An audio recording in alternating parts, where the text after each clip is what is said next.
എങ്ങനെയാണ് ഈ ഒരു കുട്ടിയുടെ ഒരു ജീവിതം എന്നറിയണല്ലോ? അതായത് കുഞ്ഞിലെ എങ്ങനെയായിരുന്നു, അച്ഛൻ എന്താണ്, അമ്മ എവിടെയാണ്, അങ്ങനെ കുറെ ചേട്ടനുണ്ടോ അനിയനുണ്ടോ, പിന്നെ നാട് എവിടെയാണ്?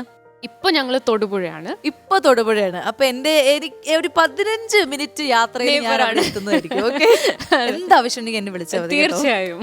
ശരി, അപ്പൊ ഇപ്പൊ തൊടുപുഴയായിരുന്നു. ഈ പണ്ട് എവിടെയായിരുന്നു? കൊച്ചിയായിരുന്നു. ഞങ്ങൾ പണ്ട് കൊച്ചിയായിരുന്നു. സാധാരണ എപ്പോഴും നേരെ തിരിച്ചാണ് സംഭവിക്കാറ്. തൊടുപുഴ മൂവാറ്റുള്ള ആൾക്കാരൊക്കെ കൊച്ചിയിലേക്ക് പോകും, അങ്ങനെയാണ് നടക്കാറ്. ഇതിപ്പോ കൊച്ചിന്ന് തൊടുപുഴയ്ക്ക് വന്നു. കൊച്ചിന്ന് നമ്മള് മാക്സിമം ലൈഫൊക്കെ എൻജോയ് ചെയ്ത് ഞാനിപ്പോ കുറച്ചും കൂടി സ്പിരിച്വൽ ലെവലിൽ തിങ്ക് ചെയ്തു. അപ്പൊ ഞാൻ അതല്ല എന്റെ പ്രകൃതി ശുദ്ധവായു, പ്രകൃതി രമണീയമായ ആക്ച്വലി ആണ്, ദാറ്റ് ഇസ് എ ഫാക്ട്.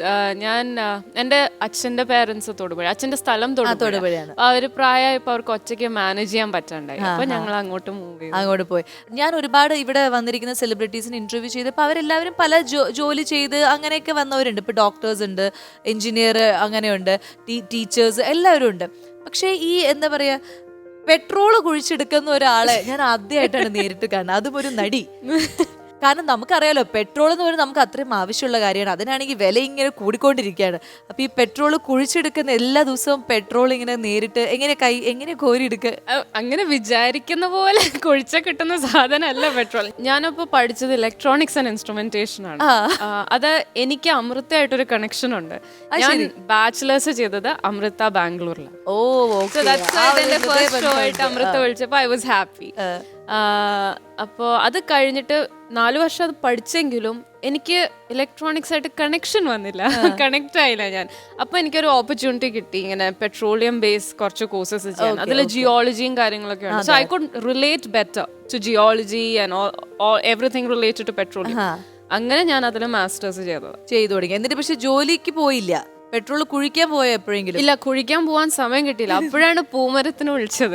ഞാൻ വെച്ചു പെട്രോള് നമുക്ക് പിന്നെയും കുഴിക്കാം, പക്ഷെ എപ്പോഴും നമുക്ക് ഇങ്ങനെ ഒരു ഓഫർ കിട്ടില്ല.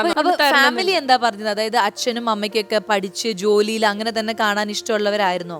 എന്റെ ഫാമിലിയിൽ ഈ ഫീൽഡിൽ ആരുമില്ല. അപ്പൊ ഇത്രയും മാസ്റ്റേഴ്സ് വരെ പഠിക്കുമ്പോ നാച്ചുറലി നമ്മൾ അങ്ങനെ ഒരു ലൈനിൽ പോകുന്നതാണല്ലോ. അപ്പൊ അച്ഛനൊന്നും ദേവ നോട്ട് ഹാപ്പി. പറഞ്ഞു ഇത്രയും പഠിച്ചതാ, ഓക്കെ, നേരത്തെ ഇത് സ്റ്റാർട്ട് ചെയ്തിരുന്നെങ്കിൽ പഠിക്കാത്തവരാണ് ഈ കുഴപ്പമില്ല. അങ്ങനെ അത്രയും എഫേർട്ട് എടുത്ത് പഠിച്ചതാണ്. പഠിച്ചു കഴിഞ്ഞിട്ട് പിന്നെ അത് വേണ്ടാന്ന് വെക്കുമ്പോ എനിക്ക് പോലും വിഷമം ഉണ്ടായിരുന്നു. പിന്നെ നാച്ചുറലി എന്റെ പേരൻസ് വിഷമമുണ്ട്. അച്ഛനും അമ്മയൊക്കെ വർക്കിംഗ് ആൾക്കാരാണോ? അതെ, അച്ഛൻ റിട്ടയർഡ് എഞ്ചിനീയർ ആണ്, അമ്മ ബാങ്കില്, ഫെഡറൽ ബാങ്കിലെ മാനേജർ. അത് ശരി. അപ്പൊ തീർച്ചയായിട്ടും അവർക്ക് കുറച്ച് ഇങ്ങനത്തെ കാര്യങ്ങളൊക്കെ വരുമ്പോ ഒരു ഡിസിഷൻ എടുക്കാൻ ബുദ്ധിമുട്ടുണ്ടാവും. എനിക്ക് പോലും കൺഫ്യൂസിങ് ആയിരുന്നു.